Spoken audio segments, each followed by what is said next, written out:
Hi guys, I'll show you how to change brake pads and rotors on my Audi S4 2019.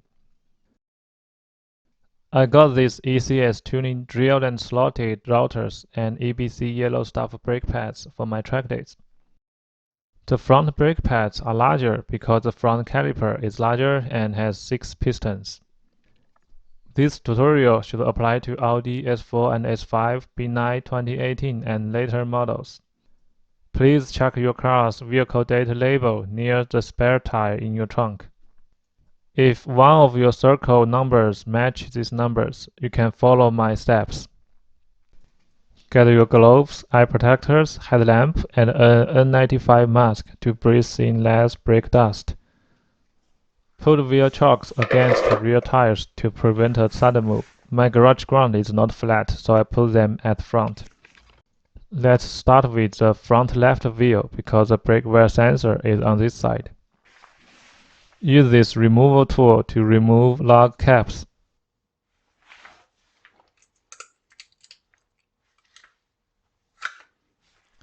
Loose bolts with 17mm 6-point socket. Use a deep socket or an extension. Don't completely remove them yet. Let's raise the car first. The jack point is on the edge of the car. Use the scissors jack come with the car or use a floor jack with an adapter pad. Raise the car slowly and carefully until the tire leaves the ground. You can raise the car higher to get more room. Continue to remove wheel bolts and the wheel. To remove caliper, we need to free up wires and remove the black back bracket. Find the brake pad wire sensor on the caliper. Free up the sensor wire from the caliper. Try to pull out the sensor from the brake pad. If it's too tight, leave it there. We can take it out after removing brake pads. Follow the wear sensor wire up. Free up the wire from the caliper. Free up the wire at the protective cap.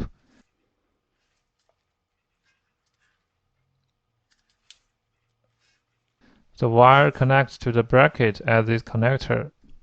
Lift the tab of the connector and rotate it 90 degrees. Then you can pull the connector out of the bracket. Press a button and pull to disconnect them. Free the wire at the top of the bracket.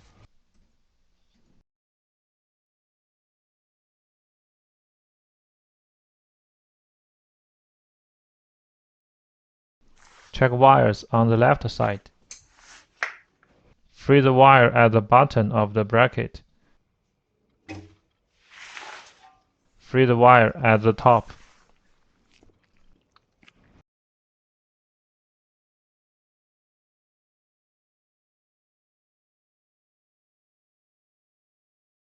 Let's remove the bracket. Use a 12-point M10 bit socket with a low profile range. I bought them at ECS Tuning.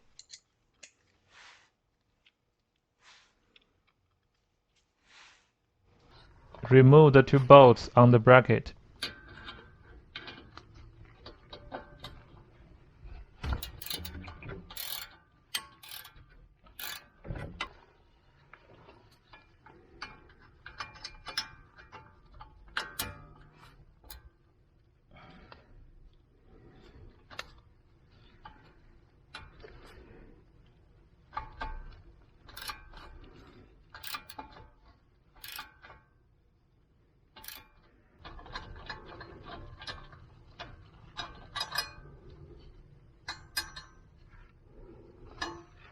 The bracket will still connect to the caliper via the metal brake fluid wire.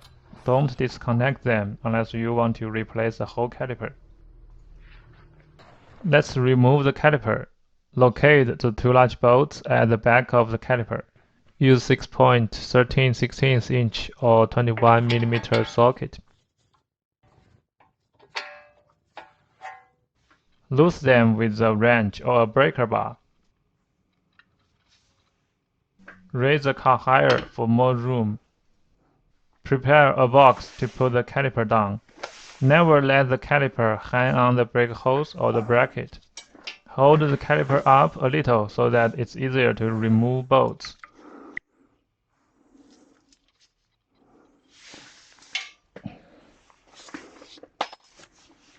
Carefully remove the caliper and watch the bracket and the hose. Put the caliper down on the box.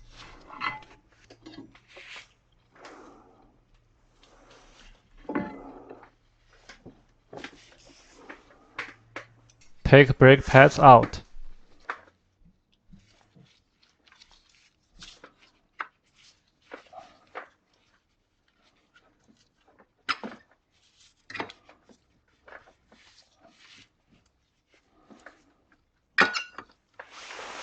Check its condition.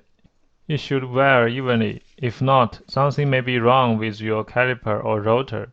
I will have another video about my bend, pitting, sticking, and uneven pads. The other pad was very tight. I had to force it off.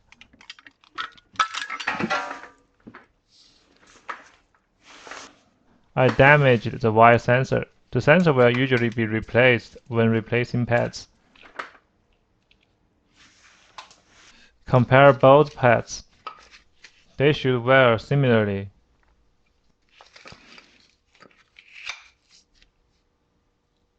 Check piston seals carefully. My second piston seal had a little damage. Dust and water can go inside. They may cause the brake pad wear uneven and impact brake performance. I can still drive, but I should replace them. Next, I'll show you how I replaced my router previously. If you just want to replace brake pads, skip the router-related steps. Use a 6-point T30 bit socket and remove the single bolt. Use a rust remover to remove the router if you want to reuse it. I will use a hammer to force it off because I don't need it anymore. Warning, the hammer may damage the rotor. Put some wheel bolts back to prevent sudden falling. There will be some dust dropping off. Wear an N95 mask. To keep floor clean, you can put a plastic pad under the rotor or use a vacuum cleaner.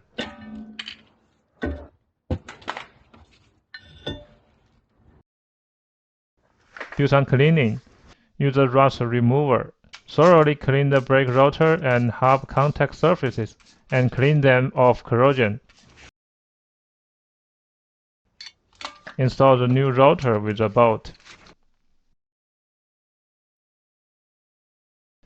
According to Audi repair brake system manual, you should check the maximum lateral run out. When it gets excessive, pads and rotor wear will result. This excessive movement will result in vibration and pulsation in the steering wheel or seat of a vehicle. Use a dial indicator with range 0 to 10 mm or less. The measuring point is 10 mm from the outer edge of the rotor. The maximum runout value is 0.06 mm. I will create another video to show how to do it, or you can find plenty of other videos online. Let's install the new brake pads. The repair manual asks to replace the brake pad retaining plates.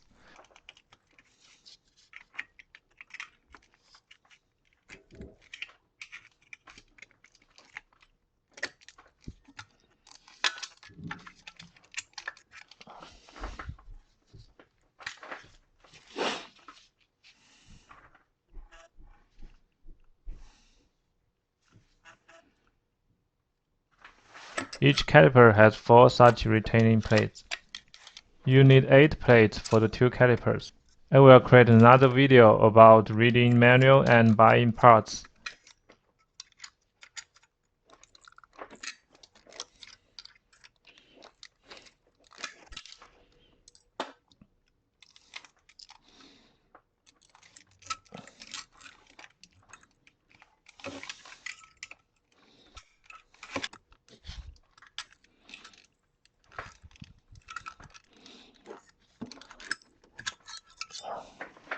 Install the new retaining plates.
The repair manual also asks to replace the brake pad springs.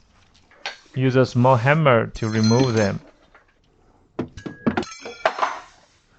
My old springs were installed recently. I will just reuse them. Use a hammer to install them back.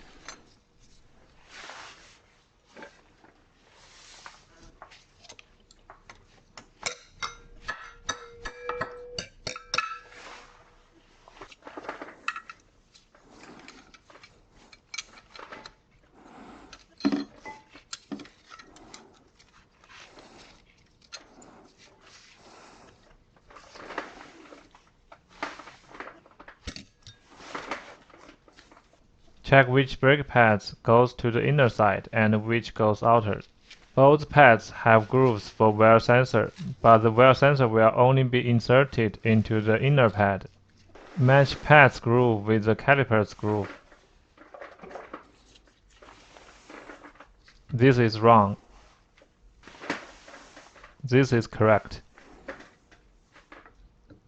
The caliper's groove is behind this position, so install the inner pad here.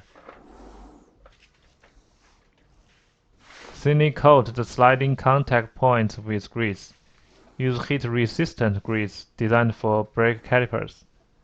Coat the brake pad backing plate with grease, only the back side, not the front side. The repair manual doesn't mention grease for the front brake pads, so it's my personal recommendation.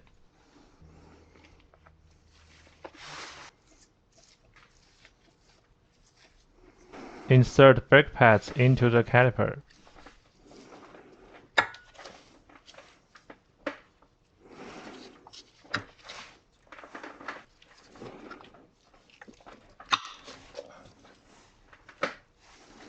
Let's install the caliper back. Because we will push the piston back, we should check brake fluid level. The brake fluid container is under this cover. Check from the right side. If the brake fluid is up to the max marking, it must be extracted. You can also use the caliper bleed screw to bleed some. I will have another video about how to bleed brake fluid. You can also find plenty of other videos online. Use the caliper piston resetting tool to push the piston back all the way to the end.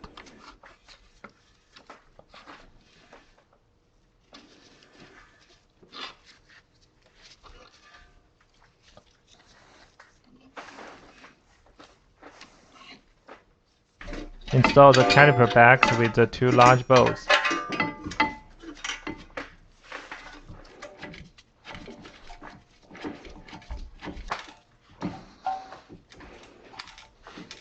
The tightening torque is 200 Nm. Use the torque wrench to tighten. Install the bracket with the two bolts.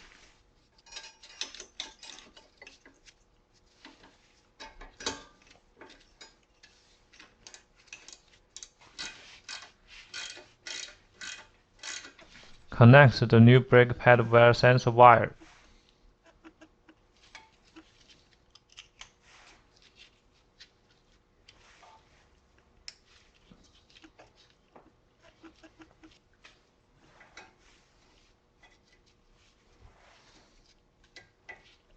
Insert the sensor into the inner brake pad.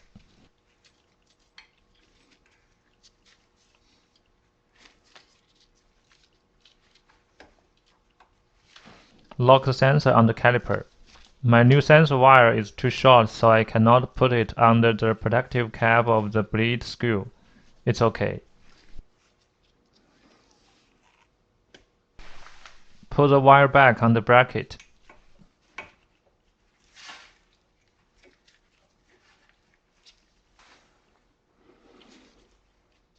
Put the wire back.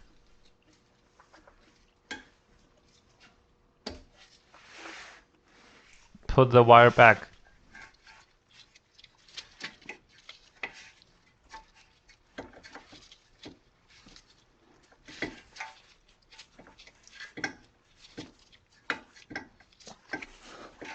Now all wires are locked on the bracket. Put the wheel back. Install wheel bolts back in a diagonal sequence. The tightening torque is about 35 Nm. Make sure the wheel is seated securely on the wheel hub. Don't completely tighten them. Lower the car to the ground. The tightening torque is 120 Nm. Tighten wheel bolts again in a diagonal sequence.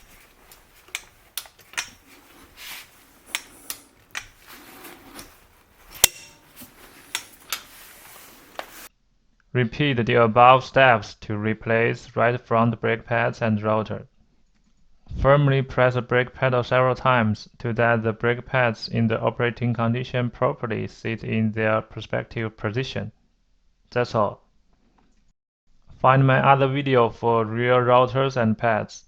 Rear caliper has only one piston, but you need to push parking brake motor back with the scanner tool. I'll put updates and tools in the video description. Feel free to ask questions in comments. Also check my other videos about my Audi DIY and track days. Thanks for watching.